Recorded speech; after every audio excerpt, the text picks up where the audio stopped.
Gilles Gascon, bonjour, vous êtes le maire de Saint-Priest et pour commencer, j'ai envie de vous demander qu'est-ce qui se passe dans votre commune où un ancien candidat aux élections municipales et métropolitaines est cité dans une sombre affaire de fusillade.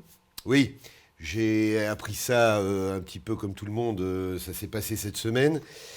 Malheureusement, je pense que la tête de liste, on va le dire comme, un petit peu comme ça s'est passé, puisqu'on n'est pas la première affaire pour la même personne. C'est quelqu'un qui est plutôt bien connu des services de police. Vous le connaissez, vous? Oui, Ah oui, aussi. oui. Non, mais vous auriez pu ne pas le connaître. Bah si, je l'ai déjà rencontré, puisque je suis natif de Saint-Priest. Mais sachant que ce n'est pas un Saint-Priest, ce n'est plus un Saint-Priest, puisqu'ils habitent dans une commune voisine maintenant. Et oui, je disais que je pense que la tête de liste Des élections métropolitaines et municipales. Ce qui n'était pas la même d'ailleurs dans votre commune. Différenciée. Et là, on parle de la gauche. Oui, on parle de la gauche. N'a pas dû prendre au sérieux, à l'époque, ce qu'était l'élection municipale et métropolitaine, et a embarqué avec elle peut-être des gens, en l'occurrence un en tout cas, qui n'a pas dû avoir tout à fait le sens des responsabilités de ce qui était Il était la déjà politique. impliqué dans d'autres affaires sur le plan judiciaire au moment des élections? Oui. Ah oui. Après, il y a une enquête qui est en cours, je ne pourrais pas me... Ah bah, voilà, mais, on va pas. Mais c'est quelqu'un de bien connu en tout cas. Saint-Priest est en train de devenir un peu Chicago de la métropole, non? Absolument Ah pas. bon, absolument rassurez-moi. pas. Absolument pas. Comme je le disais, ce ne sont pas des sans-prios. Et bon, après, l'affaire s'est terminée dans notre belle commune. Il faut savoir que les chiffres qui nous ont été donnés et rapportés par les différents partenaires au dernier CLSPD sont plutôt excellents. Donc après, on est une ville de 47-48 000 habitants aujourd'hui, un grand territoire. Et il est évident qu'il peut toujours se passer des choses. Alors, Gilles Gascon, 47-48 000 habitants. Est-ce que vous allez avoir votre propre centre de vaccination, puisqu'on va parler maintenant de la crise sanitaire, qui est quand même la principale actualité? Oui, alors, après l'étape des tests sur lesquels nous avons aussi beaucoup œuvré, puisque... Alors là, avec la région. Là, avec et sans. Sans d'abord et avec après, puisque nous avons suivi ce qui nous a été demandé donc, par la région sur le plan des tests. Et donc nous avons réalisé énormément de tests dans nos différents équipements que nous avons pu mettre à disposition des sans-prios.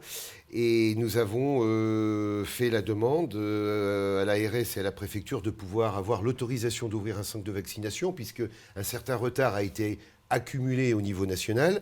Nous avons été reçus et entendus, et donc le centre de vaccination pourra ouvrir dès le 25 janvier avec tout le protocole et le cahier des charges qui nous a été remis par l'ARS pour que ça puisse se passer dans les meilleures conditions. Alors, dès le 25 janvier, qui va pouvoir se faire vacciner dans la ville de Saint-Priest? Alors, comment on fait pour se faire vacciner? Voilà, donc le protocole sera le même sur le plan national, c'est-à-dire qu'un courrier doit être envoyé aux plus de 75 ans dans les jours qui viennent, de manière à ce que ce soit les premiers, les plus fragiles.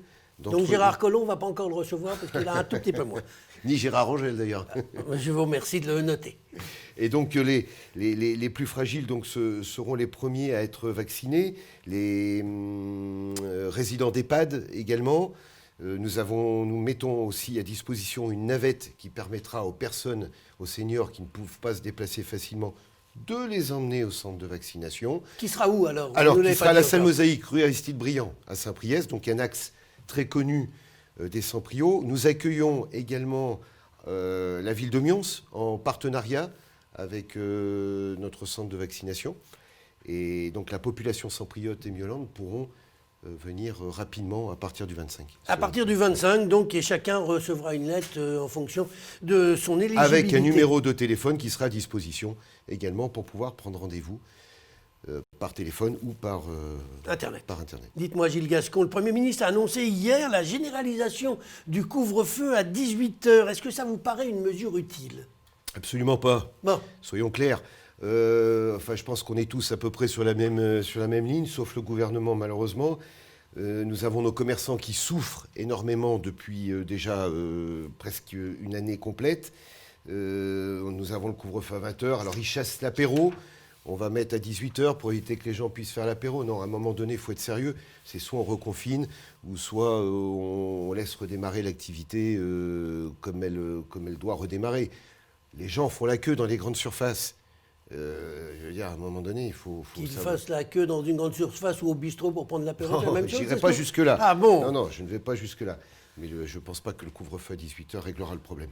Dites-moi, Gilles Gascon, vous êtes membre du conseil métropolitain, vous êtes conseiller métropolitain. Quelles sont vos relations aujourd'hui avec Bruno Bernard, le président de la métropole? Eh bien, on va dire qu'elles se sont améliorées. Tant mieux. Puisque nous avons eu, on va dire, un faux départ avec notre affaire du SDMIS. J'ai pu rencontrer le président il y a quelques jours. Alors le SDMIS, je rappelle que c'est le service des pompiers. Tout à fait. Où vous Centre auriez de pu être secours. candidat et vous vous êtes dégonflé au dernier moment? Non, c'est pas que je me suis dégonflé. On n'a pas pu s'entendre. Et donc, comme j'ai un profond respect pour les sapeurs-pompiers, j'ai pas voulu mettre le SDMIS en difficulté. Donc aujourd'hui, les choses sont ce qu'elles sont. Je suis membre du conseil d'administration avec d'autres.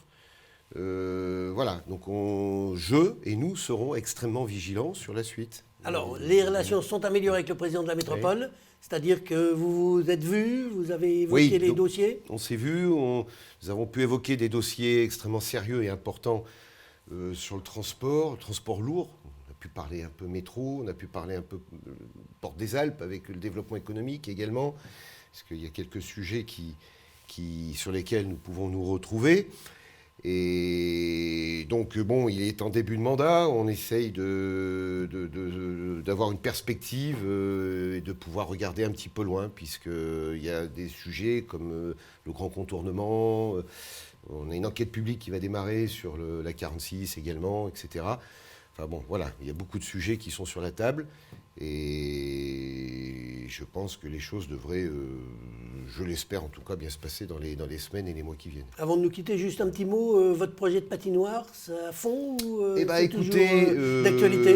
Non, ça fond pas, ça fonce, puisque hier, nous avons signé la promesse de vente, après avoir passé la délibération.